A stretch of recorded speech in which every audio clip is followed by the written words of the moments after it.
Bismillahirrahmanirrahim. Assalamualaikum warahmatullahi wabarakatuh. Alhamdulillahilladzi arsala rasulahu bil huda wa dinil haqq liyudhhirahu 'ala dini kullih wa kafa billahi shahida. Asyhadu an la ilaha illallah wahdahu la syarika lah wa asyhadu anna Muhammadan abduhu wa rasuluh sallallahu alaihi wa ala alihi wa sahbihi wa man wala wa man tabi'ahum bi ihsan ila yaumil qiyamah. Di sore ini kita akan lanjutkan pembahasan dari kitab Al-Jami' fi Ahkam wa Adabi Sibyan, dan kita masih menginjak pada sub pasal yang kedua, yaitu Al-Quran awalu ma yubda bihi asibyan minal ulumi ba'da tauhid.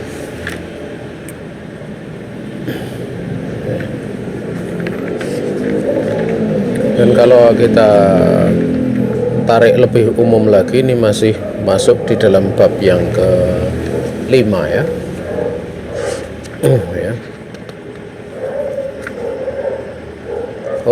Bab yang keempat ya. Bab keempat pada pasal yang ke-5. Sehingga pembahasan kita dari pasal ke-5 ini pada sub pasal yang kedua, setelah kita membahas tentang as-sunnah fi dzalik.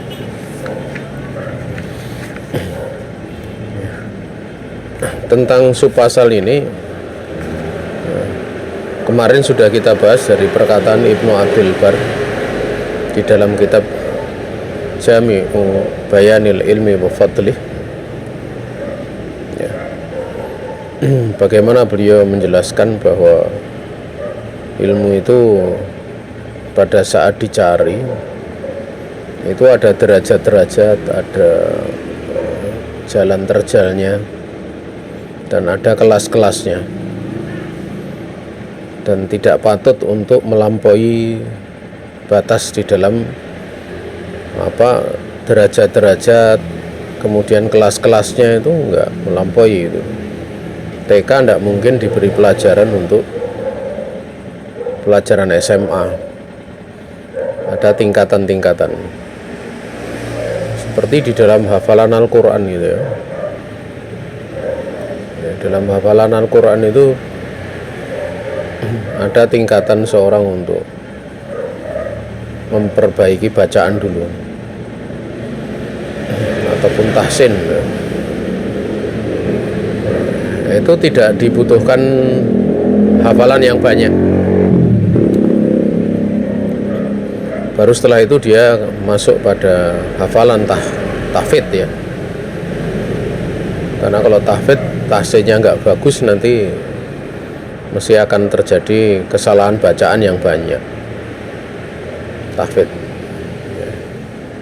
Dan nanti setelah tahfidz pun ya, ini ada untuk sifatnya mengitkonkan atau memutkinkan ya. Mutkinkan itu untuk mutkin 30 juz itu mutkin. Baru setelah itu nanti ada untuk mengambil sanad atau riwayat. Jadi ada tahapan-tahapan ya. Tahapan-tahapan ya. Hari ini kadang nggak tahu ya, sering ada daurah yang mengambil riwayat, tapi kadang nggak tahu syaratnya bagaimana, kok mudah gitu loh. Karena ada tingkatan-tingkatan yang mesti dilalui dulu gitu. Nah, kemudian kita lanjutkan. Waqala al-Khatib fil Jami'i li akhlaqir rawi yang bagi li talibi an yabda'a hifdhu kitabillahi azza wa jal idza kana ahlal ulum wa aulaha bisabqi wa taqdim. Berkata Al-Khatib di dalam Al-Jami' li akhlaqir rawi, seyogianya bagi penuntut ilmu untuk memulai dengan menghafal kitab Allah Azza wa Jalla. Ya, tadi saya keliru baca, bukan ahla ya, idza kana, atau bukan idza, itu idkana ajalal ulumi wa aulaha bisabqi wa taqdim, ya.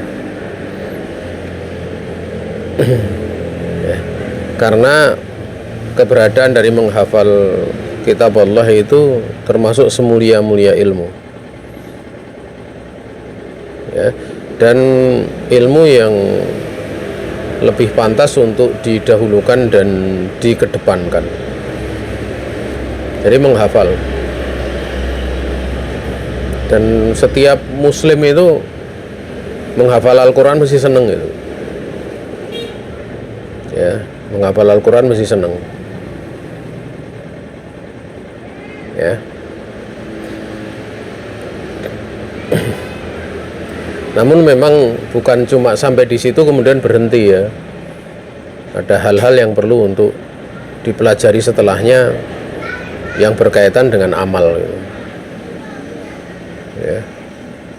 Karena hafalan saja itu bukan menjadi maksud, ya, bukan menjadi maksud dari diturunkannya Al-Quran. Ya, diturunkannya Al-Quran itu Al-Quran sebagai petunjuk. Artinya kalau sebagai petunjuk ya mesti difahami dan diamalkan. Dan memang menghafal itu termasuk dari bentuk jalan yang bisa membawa kepada seorang untuk bisa memahami dan bisa mengamalkan. Ya. Nah, jadi kalau Al-Quran itu dari awal saja dibaca per hurufnya 10 hasanat, itu kan betapa agungnya seorang menghafal Al-Quran, membaca Al-Quran.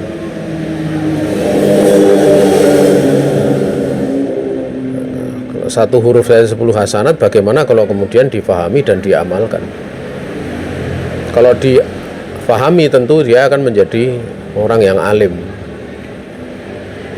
Dan orang alim itu orang yang punya kedudukan tinggi, ya.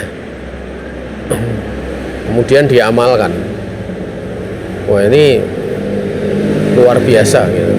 Keutamanya sangat banyak. Jadi kalau mau menyekolahkan anak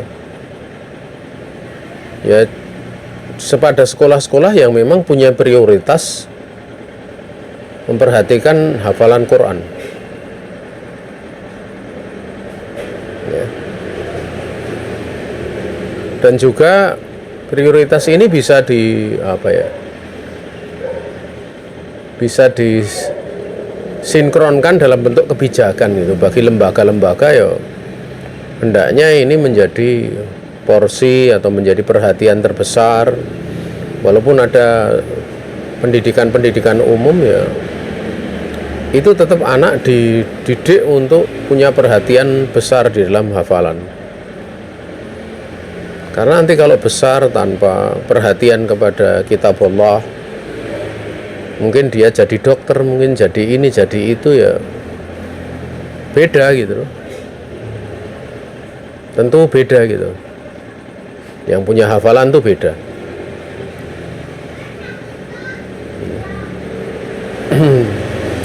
Sehingga kok ada sekolah Islam tapi di situ kurang memperhatikan hafalan Al-Quran, ini bukanlah bimbingan dari salaf. Bimbingan salaf ya memang di situ ada perhatian untuk menghafal Al-Quran. Dan banyak orang yang memasukkan hanya perhatian untuk hafalan Al-Quran itu udah SD saja. Kalau SMP dibiarkan, SMA juga dibiarkan. Ini kesalahan. Harusnya itu berkesinambungan sampai nanti. Karena data seluler dinonaktifkan, Anda harus mengaktifkan Wi-Fi dan terhubung ke jaringan. Mesti istilahnya diperhatikan, karena itu akan menjadi nanti bagaimana dia menjalani hidup itu nggak bisa kosong dari Al-Quran ya. Dia mesti menjadikan Al-Quran itu sebagai petunjuk untuk dia istilahnya menjalani kehidupan di dunia ini sampai mati gitu ya.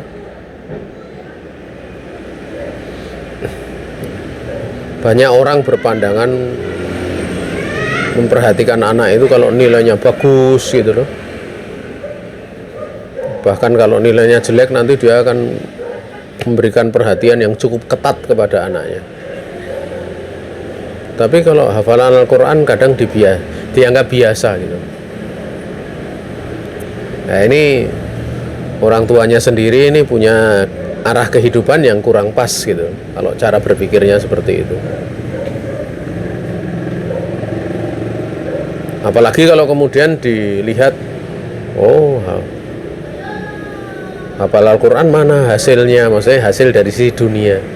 Nah ini tambah enggak, cara berpikirnya tambah salah lagi gitu. Karena bukan di situ gitu ya, situ. Wallahu ta'ala alam ya.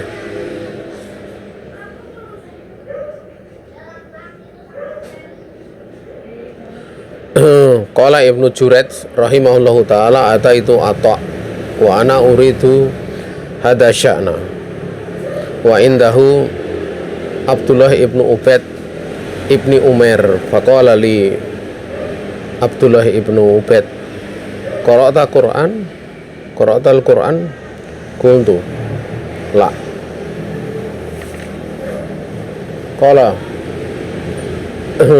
fathab faqra al-Quran thumma utlubul ilma atau thumma utlubil ilma ya, bukan jamak itu.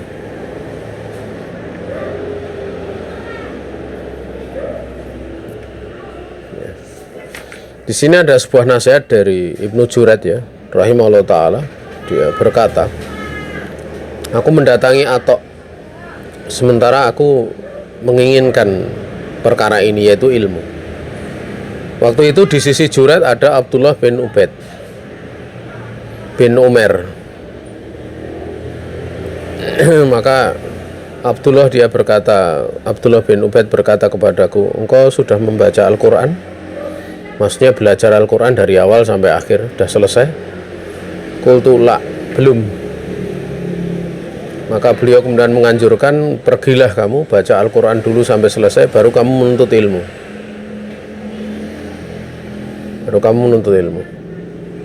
Ini menunjukkan pentingnya seorang dia belajar walaupun sekedar membaca Al-Quran ya, itu kepada seorang guru. Baca Al-Quran pada seorang guru. Dan lebih bagus tentunya kalau dia menghafalnya. Makanya kalau di berbagai pondok yang dulu itu belum boleh belajar ini itu gitu. Pada pembahasan yang sifatnya ilmiah gitu, itu kecuali setelah selesai membaca Al-Quran. Setelah selesai membaca Al-Quran itu yang dimaksud ya dia membaca sampai selesai dari awal sampai akhir di hadapan seorang guru, bukan dia baca sendiri ya. Sehingga waktu itu ya murid-murid itu kan kalau yang memang punya kemampuan bisa menghafal sampai hafal, tapi yang lainnya ya tidak sampai hafal tapi pernah selesai membaca Al-Quran di hadapan guru. Jadi bukan menjadi mushafi gitu loh, bukan sekedar pengikut mushaf bisa membaca Al-Quran, baca sendiri. Begitu sudah bisa membaca Al-Quran kemudian dia membaca sendiri tanpa tanpa diperdengarkan kepada seorang guru. Ini kadang terjadi banyak kesalahan kan di sini. Ya sebagian sahabat itu membaca dan hafal, sebagian ada yang kadang membaca tetapi belum hafal gitu. Makanya hafalan dari Zaid bin Sabit waktu itu melampaui hafalan orang dewasa. melampaui hafalan orang dewasa. Jadi pentingnya untuk membaca itu, ya.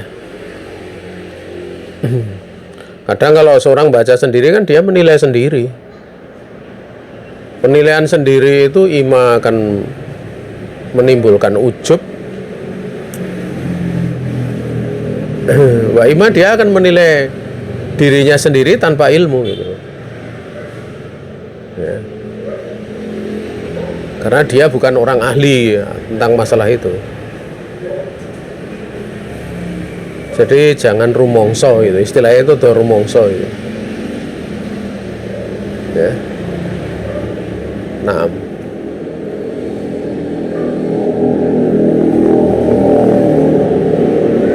dan beliau kemudian menyebutkan bahwa beliau itu pergi, ya. Kemudian sampai beberapa lama, sampai selesai membaca Al-Quran, baru kemudian kembali kepada Atha, ya. Waktu itu di sisi Atha ada wa indahu Abdullah ibnu Ubaid. Nah, jadi ada Abdullah ibnu Ubaid yang memerintahkan untuk Ibnu Juraid itu membaca Al-Quran. Maka dia bertanya, "Talam tal Quran, kau sudah belajar Al-Quran?" Maka qultu na'am, ya.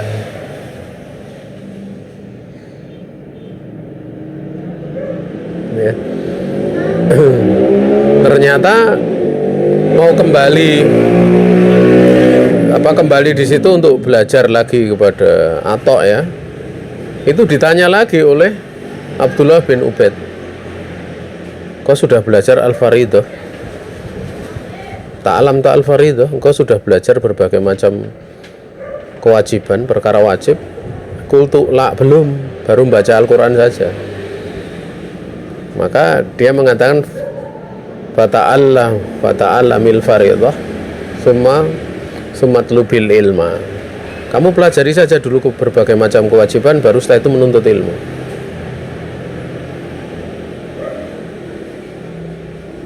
Ya, setelah mempelajari berbagai macam perkara yang wajib mesti dia ketahui, baru kemudian Abdullah bin Ubaid rahimahullah ta'ala mengatakan, al-an fatlubil ilma. Nah, sekarang baru kamu cari ilmu. Tapi kalau misalnya hal seperti ini ya diterapkan, saya pikir orang udah lari ngaji gitu. Tapi kalau di lembaga kan harusnya memang seperti ini urutan-urutannya. Karena kalau di kajian-kajian umum itu kan menuntut ilmunya itu kan istilahnya kalau bukan menjadi perkara pokok itu, bahasa Jawanya samben gitu loh. Ya. Pengen menuntut ilmunya yang ringan-ringan saja, artinya yang ya istilahnya pengajian yang umum atau tematik gitu. Kalau pelajaran khusus mesti langsung pergi gitu, hilang. Makanya di beberapa muasasah itu ya, bagi pelajaran umum itu yang ingin mempelajari intensif itu pertama kali suruh menghafal yang sederhana dulu gitu. Kadang hadis misalnya menghafal arba'in, kadang belum diterangkan pelajarannya. Atau itu kalau hadis, kalau Al-Quran mungkin dari Ad-Duha sampai Anas gitu. Ya. Kalau pelajaran-pelajaran yang lebih khusus mesti taklimnya itu banyak yang akan kosong, artinya sedikit yang menghadiri. Sedikit yang menghadiri. Seperti ya kajian mendidik anak seperti ini kan sebenarnya pelajaran khusus. Pelajaran khusus. Ya kita butuh kesungguhan.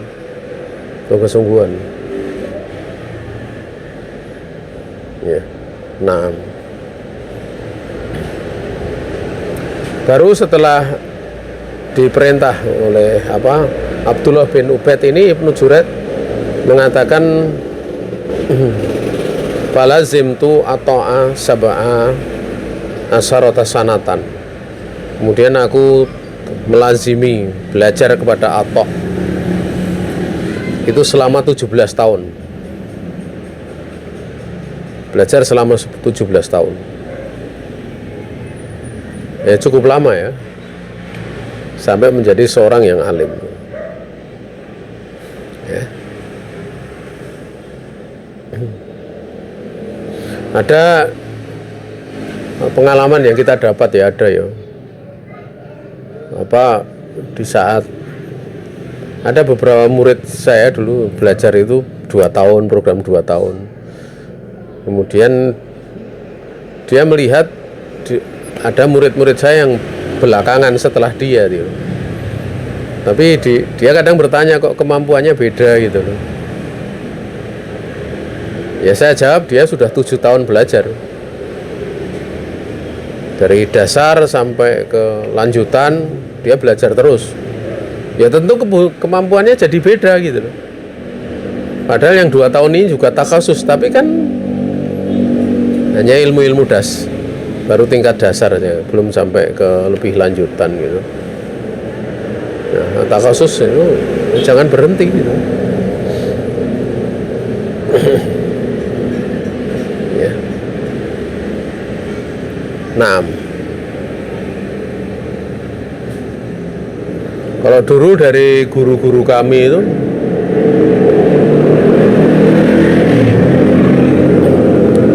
waktu tahun 90-an itu waktu belajar itu rata-rata ya menceritakan ahwal-ahwal dari guru-gurunya, belajar sampai 25 tahun sampai 40 tahun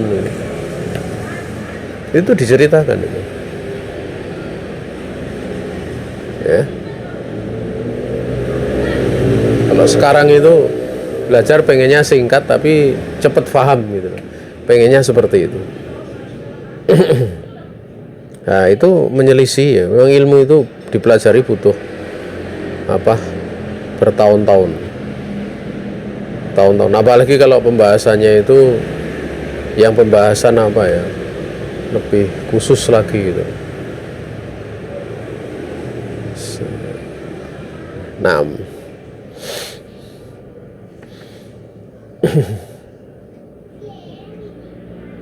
kemudian qala Hafiz Ibnu Ghayyat rahimahullahu taala ataitu al-A'masya wa qultu haditsni qala atahfadul Quran qultu la idhab fahfadil Qur'ana thumma haluma uhadditsuka qala fadahabtu fahafidul Qur'ana thumma ji'tuhu fastaqra'ani faqara'tuhu fahadatsani. Berkata Hafiz bin Ghayyat rahimahullah ta'ala, aku mendatangi Al-A'mas, ini seorang ahlul hadis ya, A'mas ini. Kemudian aku berkata, hadis nih, berikan riwayat hadis kepadaku. Maka Al-A'mas bertanya, engkau sudah hafal Al-Quran belum? Dia mengatakan belum. Kamu pergi dulu hafalan Al-Quran, kemudian kesini aku akan sampaikan hadis kepadamu. Nah ini menunjukkan A'mas tersendiri juga hafal Quran kan gitu. Karena dulu dia mencari dengan metode seperti itu. Ya, kamu pergi sana hafalkan Al-Quran, kemudian kesini aku akan riwayatkan hadis kepadamu. Maka aku pergi sampai kemudian aku menghafal Al-Quran, kemudian aku datangi Al-A'mas lagi. Maka dia meminta aku membaca. Bener ndak sudah hafal Al-Quran? Dicek bacaannya. Bakorok tuhu aku pun membaca. Baru kemudian beliau menceritakan hadis kepadaku.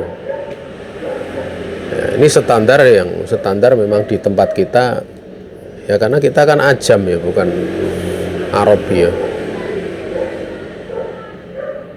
Ya, karena kita kan ajam, jadi syarat-syaratnya nggak seperti orang-orang Arab.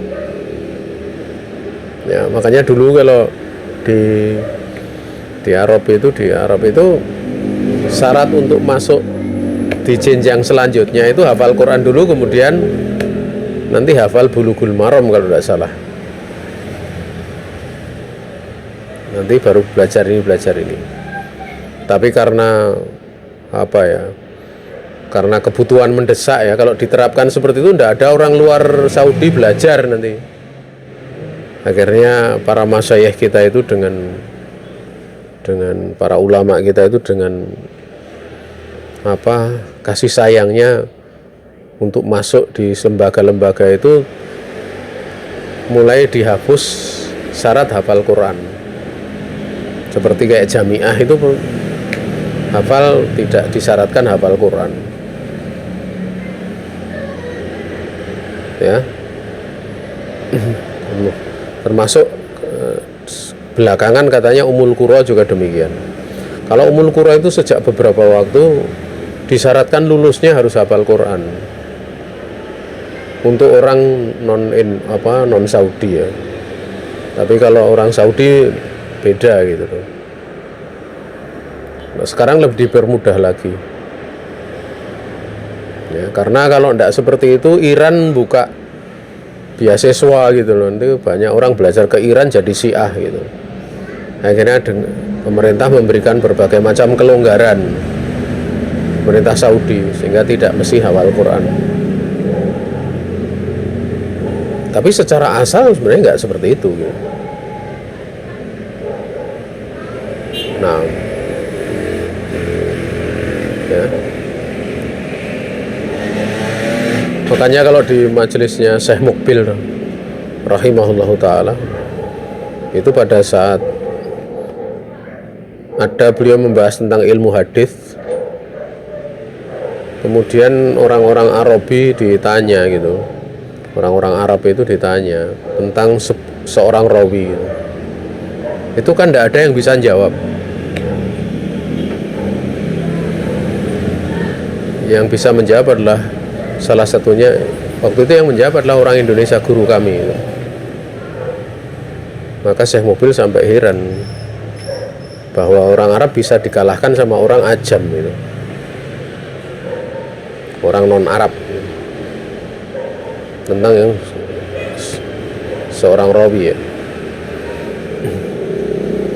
ya karena guru kami itu dia hafal Quran juga lebih daripada itu, banyak hafal kitab ya, juga pernah hafal ya Sahih Muslim gitu. Itu memang jalan yang diambil oleh dulu para salaf dalam belajar seperti itu. Nah, ini kalau menurut standar para ulama ahlul hadis ya, standar seperti ini gitu loh. Kita sampaikan bukan berarti melemahkan kita, bukan, tapi ini sebagai sebuah arah. Mungkin diri kita tidak mampu untuk melakukannya, tapi anak cucu kita mampu. Makanya dulu waktu ada program takhosus itu, guru kami kan buka program takhosus, syarat-syaratnya itu sudah hafal Quran begini-begini. Dan waktu itu salah satu muridnya beliau menelponkan saya dengan beliau. Ya udah saya tanya, saya baca di pengumuman itu saya nggak memenuhi syarat, saya belum hafal Quran gitu. Maka beliau kemudian mengatakan sudah bisa baca kitab, alhamdulillah sudah bisa. Kemudian beliau mengatakan kamu belajar ke sini aja, karena belajar fikih itu bisa dari bab mana saja, mulai dari bab mana saja tidak ada masalah. Kamu kesini belajar dengan bersama teman-teman yang sudah punya latar belakang bekal yang mencukupi, sementara saya belum mencukupi. Ini ya kasih sayang beliau. Dari dulu saya belajar tahun 90-an itu juga sebenarnya nggak memenuhi syarat gitu. Tapi guru-guru saya rata-rata memberikan udzur, kemudian beliau mau ngajari. Ya mau belajar bahasa Arab, syaratnya waktu itu harus hafal jurumiyah, saya masih ingat. Waktu itu saya nggak hafal jurumiyah, tapi diizinkan duduk di situ. Waktu itu semangat yang menjadikan untuk belajar itu cuma tidak punya bayangan bahwa akan bisa begini, bisa tidak punya bayangan. Tapi saya ingin duduk di majelis ilmu, dapat barokahnya majelis ilmu, itu saja. Karena kalau akhirnya dengan alasan itu diperbolehkan duduk di situ. Jadi kalau pas mereka belajar itu, saya duduk di situ. Duduk di situ. Ya semua ngimpi itu, semua itu mimpi semua. Waktu itu. Yang lain udah hafal jurumiyah, udah begini, udah pandai baca kitab. Saya masih ingat waktu itu saya baru belajar Iqra 2. Iqra 2. Mungkin beliau terenyuh. Kemudian mau mengajari di waktu-waktu yang khusus. Akhirnya di waktu-waktu yang khusus beliau dengan penuh kasih saya mengajari. Ini dari guru-guru kami itu.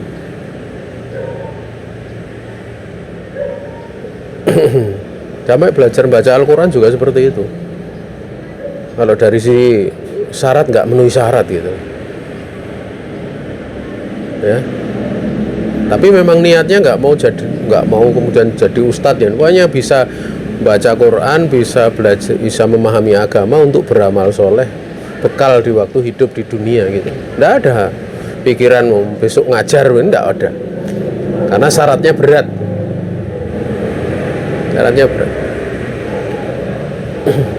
Tapi beliau dengan penuh kasih sayang mengajari. Ya. Ya. Salah satu guru saya dulu pernah cerita ya, waktu saya belajar tahsin, ini cerita saja untuk kalian. Belajar tahsin, kemudian karena beliau itu keluarga hufat Quran kan, orang-orang yang hafal Quran. Sampai suatu saat saya pernah diajak di majelis salah satu keluarga beliau. Di situ kan gurunya itu ngajar qiraatus sab'ah yang semua belajar semua udah hafal Quran. Saya duduk di situ tapi ruangan berbeda. Ya lihat seperti itu hanya mimpi, enggak mungkin gitu. Enggak mungkin ya.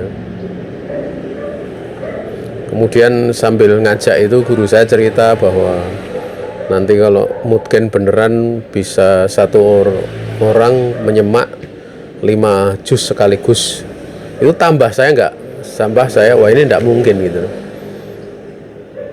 kayak mimpi gitu. Tapi terus sampai diperlihatkan benar-benar ternyata memang ada orang seperti itu gitu loh. Waktu itu saya ketemu dengan salah satu ustadz, dia ngajar semaan, dia nyemak Quran 2 orang sekaligus sambil ngajak ngobrol saya karena saya bertamu. Saya heran kok bisa ya gitu. Ya. Dia dengarkan bacaan 2 orang dan sambil ngobrol dengan saya karena saya ingin konsultasi tentang sesuatu. Itu ya. Jadi kalau dinilai dari seperti ini ya Masya Allah kita itu berat sekali gitu ya. Tapi kita tahu bahwa belajar itu termasuk dari amal soleh,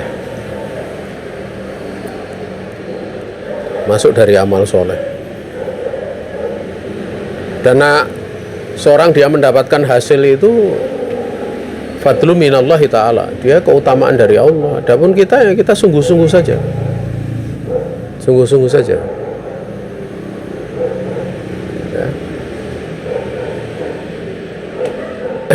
Nanti sampai Allah Subhanahu wa ta'ala, mungkin kita tidak punya kemampuan ya, tapi anak-anak kita bisa punya kemampuan. Anak-anak kita bisa punya kemampuan. Kadang setelah hafal Quran, kadang orang berpikir selesai ya. Jangan seperti itu. Dia misalnya udah hafal Quran ya dia belajar terus. Ilmu Quran itu masih bisa dipelajari setelahnya, kayak ngambil sanad, tafsir, kan butuh usul tafsir. Otomatis kalau butuh usul tafsir, sebelumnya dia mesti butuh bahasa Arab gitu. Itu belajar bahasa Arab. Yang paling penting seorang belajar itu awalnya dia punya ketekunan. Karena ketekunannya itu jaminan gitu. Bukankah orang yang dia beramal yang wajib terus-menerus, di mana Allah itu tidak ada yang, dikala seorang hamba mendekatkan diri kepada Allah itu tidak ada amal yang lebih dicintai dibandingkan yang wajib gitu. Itu istiqomah dia mengamalkan yang wajib. Kalau dia menambah dengan amalan yang sunat, itu nanti Allah sampai mencintai gitu. Kalau Allah sudah mencintai, itu bimbingan Allah ada padanya. Dia berbicara, dia mendengar dengan bimbingan Allah, dia melihat dengan bimbingan Allah, dia memukul, dia berjalan, semua dengan bimbingan Allah. Nah, kalau orang sudah dibimbing Allah itu apakah sekedar itu? Bukan.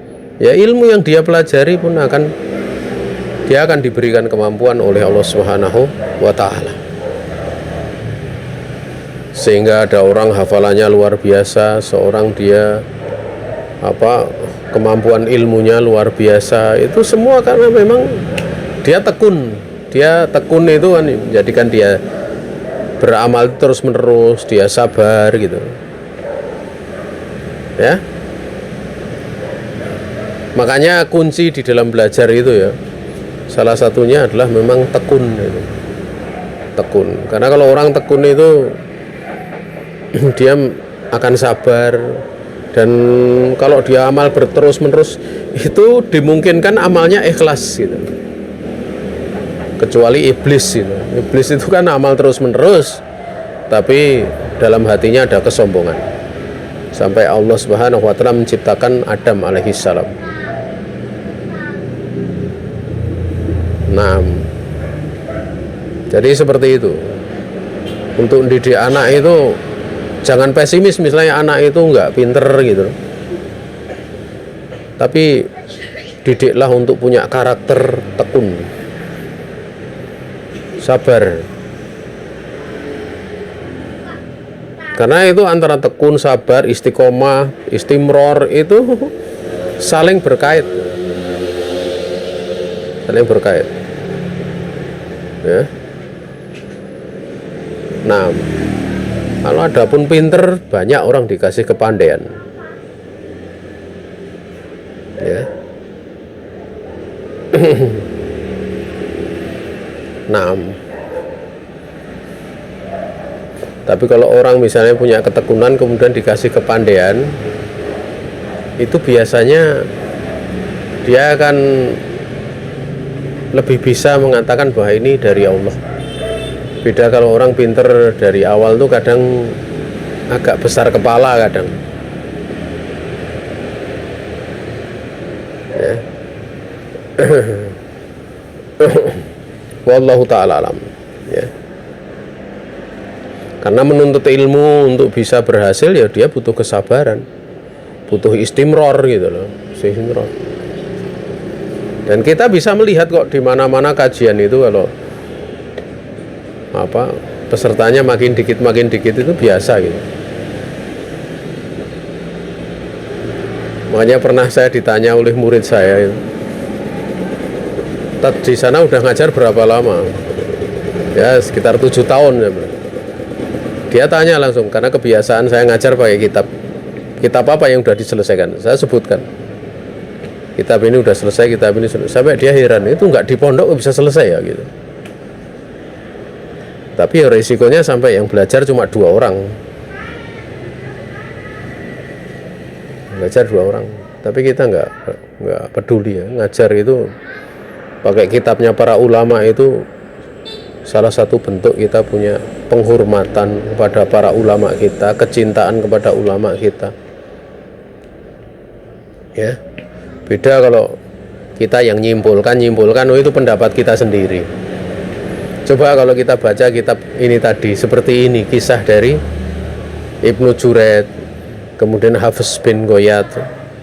Ya kita kayak ngimpi gitu loh. Lihat kayak ngimpi gitu loh.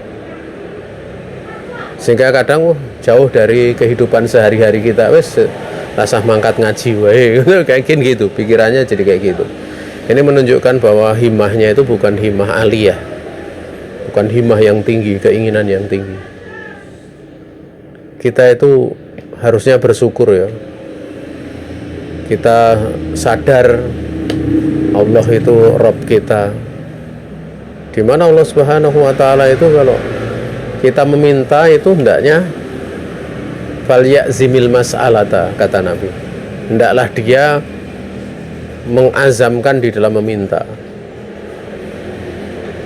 Karena apa? Karena la mukriha lahu, tidak ada yang memaksa bisa maksa Allah. Artinya tidak ada yang bisa memberatkan Allah tatkala diminta. Kalau kita punya himmah yang sangat tinggi, setinggi-tingginya, tentu sesuai dengan apa yang kita usahakan, itu enggak ada celaan padanya.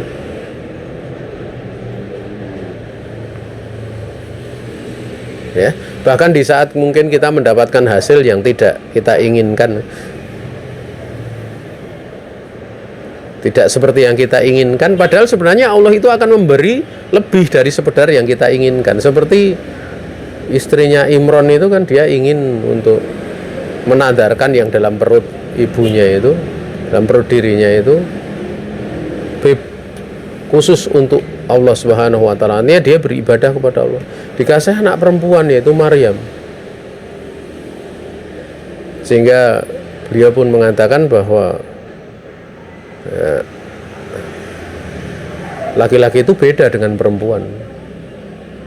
Sehingga seperti kayak ada semacam kekecewaan atau gimana. Tapi padahal Allah Ta'ala ingin menyempurnakan nikmatnya. Karena dari Maryam itu lahir Nabi Isa.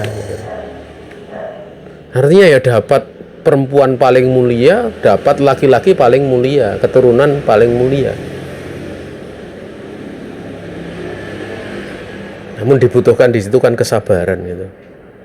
Sabaran. Namanya kemuliaan mesti ujiannya juga nggak ringan. Yang seperti itu ya. Ini sengaja ya. Di dalam pembahasan ini saya berikan selingan-selingan seperti itu, seperti ini. Kalau dibahas ini matanya yang ada dalam kitab ini ya, kita kayak menerawang di atas langit sana gitu. Karena jauh dengan kita. Jauh dengan kita, sehingga kita butuh untuk ada penjelasan-penjelasan yang bisa menghibur diri kita.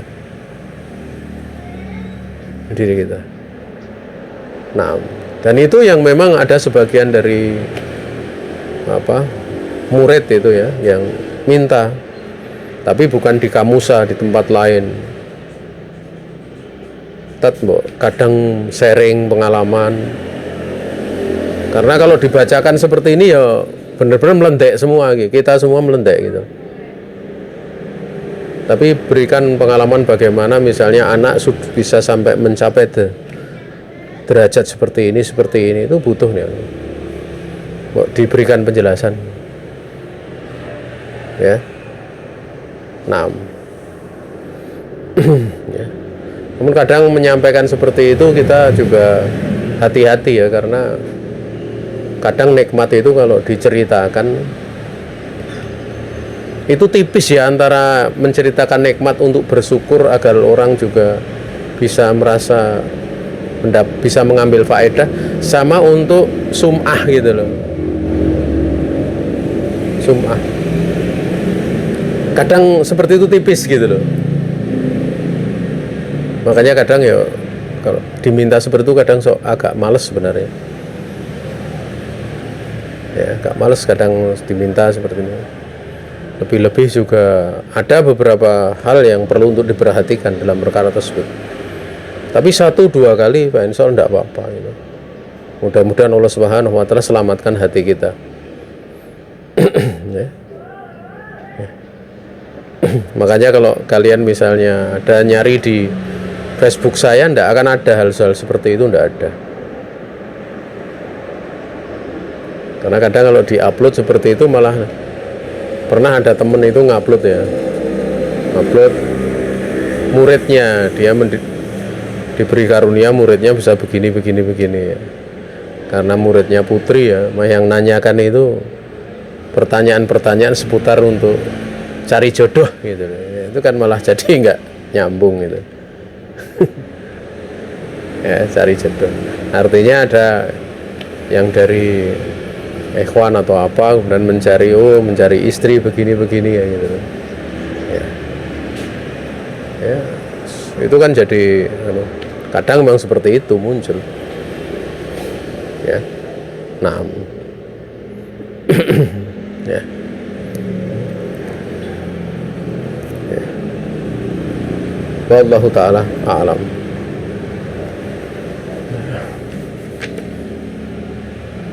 Satu lagi, Anil Walid ibni Muslim qala kunna idza jalasna al-Auza'i fara'a fina hadasan qala ya gulam qara'tal Qur'an qala na fa in qala na'am qala iqra yusikumullahu fi auladikum wa in qala la idhab ta'alamalkum ya ta'alamil Qur'an ta'alamil Qur'ana qabla an tatluba al-ilma.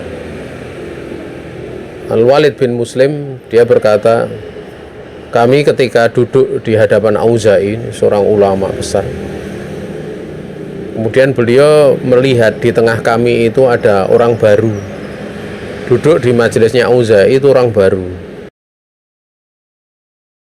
Dia berkata, wahai gulam, apa engkau sudah membaca Al-Quran, selesai membaca? Kalau dia mengatakan na'am, nanti dites, baca coba. Yusikumullahu fi auladikum, ini surat An-Nisa. Kalau dia nggak bisa mampu membaca itu dengan hafalan, maka dia akan mengatakan, pergi kamu cari ilmu Al-Quran dulu, hafalan Al-Quran sebelum kamu menuntut ilmu. Seperti itu. Saya jadi ingat salah satu guru saya itu belajar sama Syekh Sa'ad As-Sasri ya, atau As-Sisri. Waktu itu beliau masih jadi anggota Hay'ah Kibaril Ulama yang paling muda. Beliau belajar beberapa kitab gitu. Seperti Usulus Salasah, Qawaidul Arba. Ya. Dan saya agak ragu ya waktu beliau menyebutkan, kalau tidak salah Kasfus Subhat atau Kitabut Tauhid ya, karena saya lupa gitu. Maka beliau sampai di sini ditanya oleh Syekh Sa'ad As-Sisri, hafidz Al-Quran, engkau sudah menghafal Al-Quran? Beliau cerita kalau la ya Syekh itu. Maka beliau kemudian mengatakan apa? Kamu hafalkan Al-Quran, kalau sudah selesai ngadep saya lagi. Dan beliau waktu itu saya tanya, ngadep lagi enggak saya? Ustaz? Enggak. Itu. Ini salah satu guru saya yang memang takhusus langsung dengan seorang ulama. Ya. Makanya kalau ada sebagian pondok pesantren kemudian menerima murid dengan catatan dikasih tugas ini misalnya menghafal berapa satu lembar dalam waktu sekian, kemudian dites ini, nggak lulus ya nggak diterima. Ya, itu tidak ada masalah menuntut ilmu dengan cara seperti itu. Ya, karena memang syarat-syarat di dalam belajar itu ya dimaklumi gitu. Ya, dimaklumi. Wallahu ta'ala alam. Ini saja yang bisa disampaikan karena sudah jam 5. Dan untuk kali ini tidak ada tanya jawab ya. Silahkan kalau mau bertanya lewat tulisan karena saya mau persiapan ngajar. Ya.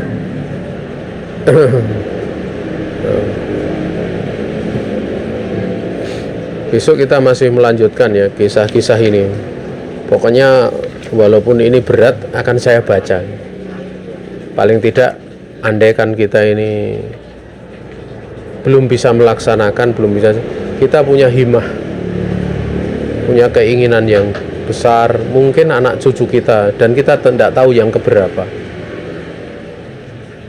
Ya, karena terkadang dari keinginan yang mulia itu kadang muncul doa-doa